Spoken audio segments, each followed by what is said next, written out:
Electronics Tamil. இன்னைக்கு நம்ம என்ன வீடியோ பார்க்க போறோம்னா ஒரு பேசிக் மல்டிமீட்டர் எப்படி ஒர்க் ஆகுதுங்கிறத பார்க்க போகலாம். ஃபர்ஸ்ட் வந்து இந்த மல்டிமீட்டரை எப்படி யூஸ் பண்றது அப்படிங்கிறத தெரிஞ்சுக்குவோம். இது ஆன் ஆஃப் பண்றதுக்காக, இது ஏசி வோல்டேஜ் மெஷர் பண்றதுக்காக 750 வோல்ட்ல இருந்து 200 வோல்ட் வரைக்கும் ஏசி வோல்டேஜ் வந்து மெஷர் பண்ணிக்கலாம். இது டிசி கரண்ட் மெஷர் பண்றதுக்காக கரண்ட் வேல்யூ வந்து மெஷர் பண்ணிக்கலாம். டிசி கரண்ட் வேல்யூ 10 ஆம்ஸ் வரைக்கும், மில்லி ஆம்ஸ்ல இருந்து 10 ஆம்ஸ் வரைக்கும் இதுல வந்து ஏசி கரண்ட் டிசி கரண்ட் வந்து மெஷர் பண்ணிக்கலாம். HFE அப்படின்னா ஒரு டிரான்சிஸ்டர் வந்து ப்ராப்பரா ஒர்க் ஆகுதா, அது என்பிஎனா பிஎன்பியா அப்படிங்கறத கண்டுபிடிக்கிறதுக்காக அதுக்கு நம்ம இந்த போர்ட் வந்து யூஸ் பண்ணி என்பிஎனா பிஎன்பியான்னு இதை வந்து கண்டுபிடிச்சிக்கலாம் ஒரு டிரான்சிஸ்டரை. அது மட்டும் இல்லாமல் அது எமிட்டர் பேஸ் கலெக்டர் அந்த எந்த டெர்மினலுங்கிறத இதை வச்சு கூட நம்ம கண்டுபிடிச்சிக்கலாம். நெக்ஸ்ட் வந்து இது வந்து பல்ஸு, நம்ம ட்ரிகர் பல்ஸ் கொடுத்தோம்னா அது இதில் வச்சு இந்த ரீடிங்ஸ் பார்த்துக்கலாம். இது பசர் மோட அல்லது டயோடு வந்து செக் பண்ணுறதுக்காக யூஸ் பண்ணுறது. நெக்ஸ்ட் வந்து ரெசிஸ்டரோட வேல்யூஸ் வந்து இதில் வந்து செக் பண்ணிக்கலாம். ரெசிஸ்டரோட கலர் கோடிங் வச்சு பார்க்க தெரிஞ்சால் கலர் கோடிங் வச்சு பார்த்துக்கலாம், இல்லைன்னா இதில் வந்து ரெசிஸ்டரோட வேல்யூஸ் வந்து நம்ம வந்து தெரிஞ்சுக்கலாம். நெக்ஸ்ட் வந்து டிசி வோல்டேஜ் எப்படி இதில் வந்து மெஷர் பண்ணிக்கலாம்.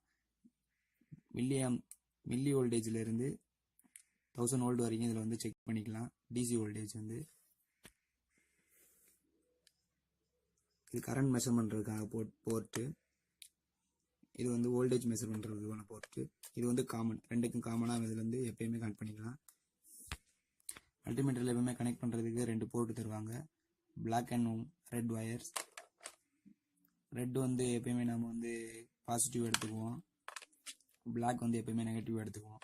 ஸோ காமன் டெர்மினல் வந்து பிளாக்கையும், நீங்கள் ஆம்ஸ் மெஷர் பண்ணால் ஆம்ஸ் போர்ட்லையும், இல்லை வோல்டேஜ் மெஷர் பண்ண போனீங்கன்னா வோல்டேஜ் போர்ட்லையும் கனெக்ட் பண்ணி டிசி வோல்டேஜ் மெஷர் பண்ண போறீங்களா இல்லை ஏசி வோல்டேஜ் மெஷர் பண்ண போறீங்களான்னு அதுக்கேற்ற மாதிரி செக் பண்ணி நீங்கள் வந்து வோல்டேஜ் வந்து செக் பண்ணிக்கலாம். மல்டிமீட்டருக்குள்ளே எப்படி இருக்குன்னு பார்க்க இப்படி தான். இதான் அந்த மல்டிமீட்டரோட மதர் போர்ட், ஒரு பேட்டரி, அப்புறம் ஐசிஸ், பசர், அப்புறம் சம் ரெசிஸ்டர்ஸ் அண்ட் டயோடு இதெல்லாம் இருக்குது. நீங்கள் வாங்கினீங்கன்னா அதில் வந்து கண்டிப்பாக ஃபியூஸ் வந்து இருக்காது. இது வந்து நான் அடிஷ்னலாக ஆட் பண்ணது, எதுவும் டேமேஜ் ஆகிடக்கூடாதுன்னு சொல்லிட்டு. மொத்தம் பூரா மல்டிமீட்டரில் யாரும் ஃபியூஸ் தர மாட்டாங்க. அப்புறம் டிஸ்பிளே, இதான் அந்த டிஸ்பிளே. ஓகே, ஸோ இப்போ வந்து இந்த 9 வோல்ட் பேட்டரியோட வோல்டேஜ் வந்து இப்போ நம்ம செக் பண்ண போகிறோம். So 9 volt battery DC voltage check பண்ணுறதுக்காக டிசி வோல்ட்டில் வச்சுக்கிட்டு 9 வோல்ட்னால நான் 20 வோல்ட்டில் வந்து ஃபிக்ஸ் பண்ணியிருக்கேன். 20 வோல்ட்டில் ஃபிக்ஸ் பண்ணியிருக்கேன். டிசி வோல்டேஜ் செக் பண்ணுறதுனால 2 டெர்மினலில் வந்து பாசிட்டிவ் டெர்மினல் வந்து வோல்டேஜ் போர்ட்டில் வந்து நான் ஃபிக்ஸ் பண்ணியிருக்கேன். பேட்டரி வந்து கிளிப் மூலமாக கனெக்ட் பண்ணியிருக்கேன். ஸோ நான் இப்போ பாசிட்டிவ் டெர்மினல் வச்சா ஓகே, ரீடிங்ஸ் 9.34. ஓகே, இப்போ வந்து 9 வோல்ட் பேட்டரினால இதில் வந்து 9.34 காட்டுது.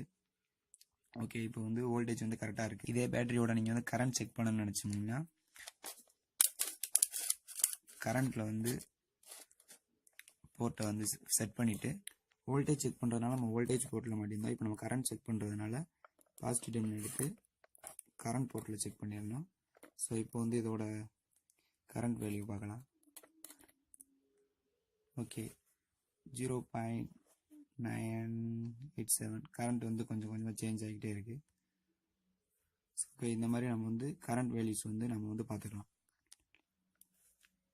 ஸோ இது வந்து ஒரு பேசிக். இதை வச்சு எப்படி காமன் செக் பண்ணுறது அந்த மாதிரி வீடியோஸ்லாம் அடுத்த நெக்ஸ்ட் வீடியோவில் பார்க்கலாம். ஒரு சர்க்கியூட் எப்படி ப்ராப்பராக ஒர்க் ஆகுதா இல்லையா அப்படிங்கிறதையும் இந்த மல்டிமீட்டர் வச்சு நம்ம தெரிஞ்சுக்கலாம். ஸோ இதை பற்றியெல்லாம் நம்ம வந்து அடுத்த வீடியோவில் பார்க்கலாம்.